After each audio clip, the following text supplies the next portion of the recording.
शरदाच्या चांदण्यात अजित आमचं गाव आहे. शरदाच्या चांदण्यात अजित आमचं गाव आहे. सोनेत्रातील स्वप्न इथे सध्या उतरत आहे. काही दिशाच घुमतो तो फक्त काटेवाडीचाच आवाज आहे. काटेवाडीचाच आवाज आहे. नमस्कार, मी देवस प्रंत लखन पाथरकर, जिल्हा परिषद प्राथमिक शाळा काटेवाडी, इयत्ता दुसरीचा विद्यार्थी. विषय मांडत आहे जास्त राजा अजितदादा पवार. मित्रांनो, वरील काही ओळींवरून आपल्या लक्षात आले असेल की माझे गाव आहे पुणे जिल्ह्यातील बारामती तालुक्यातील काटेवाडी. माझे गाव म्हणजे कर्मयोग्यांची कर्मभूमी, धर्मयोग्यांची धर्मभूमी.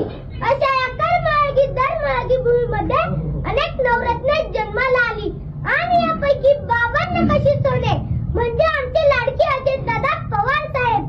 कठोर शिस्त, स्पष्ट वक्तृत्व, धडाडीचे नेतृत्व, सर्वस्पर्शी कर्तृत्व, जनसामान्यांशी जुळलेला अनमोल नातो. कधी तिखट प्रहार, कधी हास्य खळखळत. आजवर त्यांनी परतून लावले संकटाचे कित्येक प्रहार.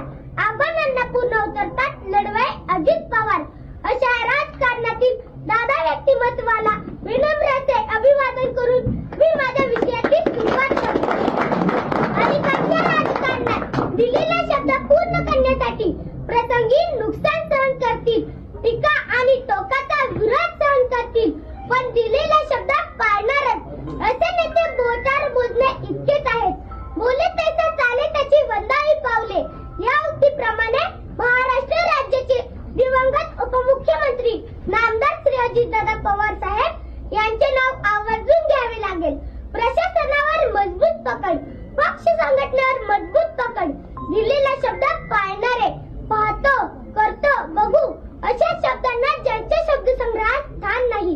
कार्यकर्त्यांची पूर्ण माहिती असणारे, कार्यकर्त्यांच्या अडीअडचणीला उभे राहणारे, जे पोटात तेच ओठावर असणारे, टापटीपणा, स्वच्छतेची आवड, वक्तशीरपणा या गुणांना जपणारे, पर्यावरणाविषयी आग्रह असणारे.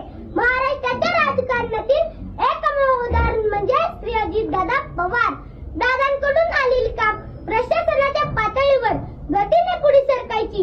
याचे कारण ते वेळेवर झाले नाही, तर दादांच्या रोषाला सामोरे जाण्याची तयारी अधिकाऱ्यांना ठेवावी लागेल.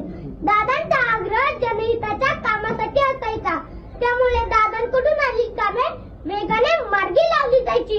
म्हणूनच प्रशासनात दादांचा जेवढा दरारा होता तेवढा आधारही होता. दूरदृष्टी, धडाडी, अचूक नियोजन, अचूक धोरण, अचूक निर्णय क्षमता यांच्या जोडीला माणुसकीचा ओलावा जपणाऱ्या या सामर्थ्यवान नेत्याच्या रक्तात फक्त आणि फक्त विकासाचे ध्येय भिनलेले होते. पिंपरी चिंचवड आणि बारामती सारख्या शहराच्या शिरावर डोळे दिपवून टाकणाऱ्या, विकास कामाचे कोंदण लावणाऱ्या अजितदादांच्या हातात राज्याची सत्ता आल्यानंतर महाराष्ट्राची प्रगती ही तितक्याच जोमाने होऊ लागली. यात मात्र शंका नाही. संपूर्ण महाराष्ट्रात दादांना आणि त्यांच्या कार्यपद्धतीला मानणारा मोठा वर्ग आहे. चुकीच्या कामांना दादा परखडपणे विरोध करतात, तर लोक उपयोगी कामात अडचण आली तर त्यांचा परखडपणा कामात दिसतो. काम झाल्यानंतर त्यांचे महत्व व दादांची कल्पक दृष्टी लोकांना समजते. महाराष्ट्रातील सर्वात कार्यक्षम नेता कोण, तर ते अजितदादा पवार होय. सकाळी 6 वाजता कामाची सुरुवात केली, रात्री 1-1:30 वाजेपर्यंत वर्षातील सर्व दिवस सलग काम करण्याची क्षमता असलेला एकही नेता राज्यात सापडणार नाही.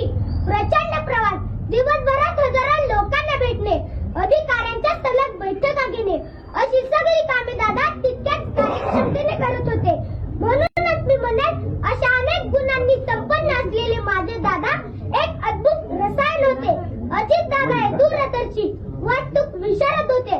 बारामती, पिंपरी चिंचवड अशा शहरांना घडवत असताना सोना ज्याप्रमाणे दागिन्याची कलाकुसर करतो, त्याच बारकाईने प्रकल्पाच्या अंमलबजावणीवर लक्ष ठेवले.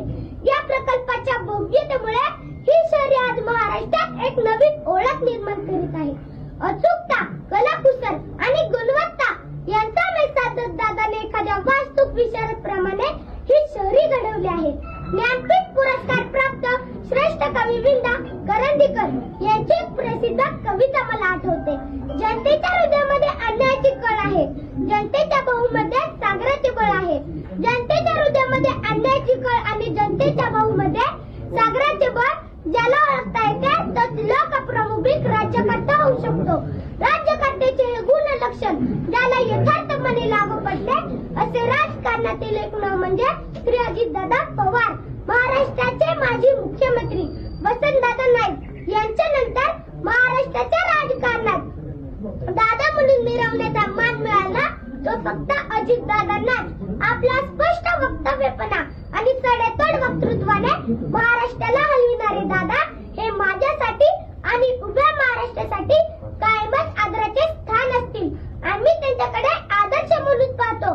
म्हणूनच अजितदादा यांच्या बाबतीत म्हणावे लागेल, you can love him, hate him, but you can't ignore him. तुमच्यासारख्या आणि माझ्यासारख्या असंख्य व्यक्तींचा आदरवड असलेल्या दादांना माझ्या शब्द रूपातील श्रद्धांजली मी पुढील काव्यात व्यक्त करतो. हिमालयही तरतर कापतो जेव्हा सह्याद्री उभी राहते. वादळांनाही थांबावे लागते तेव्हा सिंह चालू लागतो. जेव्हा नेतृत्व दादांकडे येते तेव्हा महाराष्ट्र सुद्धा वेगाने दौडू लागतो. महाराष्ट्र सुद्धा वेगाने दौडू लागतो. जाता जाता एवढेच म्हणेन, बलशाली व महाराष्ट्र नवा अजितदादांचा मुख्यमंत्री व्हावा. या माझ्या स्वप्नप्रमाणे महाराष्ट्रातील दादांवर प्रेम करणाऱ्या तमाम चाहत्यांच्या मनातील अर्धवट राहिलेले स्वप्न मनाशी कवटाळून तुम्हा सर्वांचा निरोप देतो. जय हिंद, जय भारत, धन्यवाद. पुढे लिहिलंय दादा गारुडे आपल्याकडे.